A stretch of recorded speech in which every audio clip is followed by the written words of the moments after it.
কি মা গো, কে রে? কে? কে রে ভাই? কে এই শব্দটা কে করলো? হ্যাঁ, না, ঘুম পেটে পেটে পেটে অনেক ক্ষুধা লেগে গেছে। যাই, কোনো একটা খাবারের জোগাড় করে গিয়ে। এই বলে শিয়ালটি খাবারের সন্ধানে হাঁটতে থাকলো। হাঁটতে হাঁটতে জঙ্গল পেরিয়ে সে গেল বাঘ মামার সাথে দেখা করতে।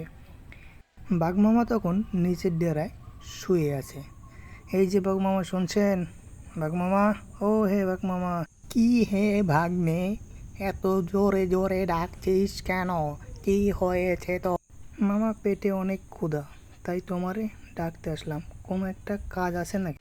কথোপকথন শেষে তারা দুইজন একে অন্যের সাথে একসাথে চলতে শুরু করলো এবং চলতে চলতে বাঘ মামার পরামর্শ শুনে শিয়ালটি কলার গাছ চাষ করা শুরু করলো।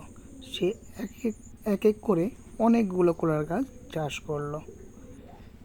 গাছ চাষ করলো, কলার গাছগুলো আস্তে আস্তে বড় হতে থাকলো এবং এরপরে সময়ের পালা কেটে গেল মাস, মাসের পর বছর।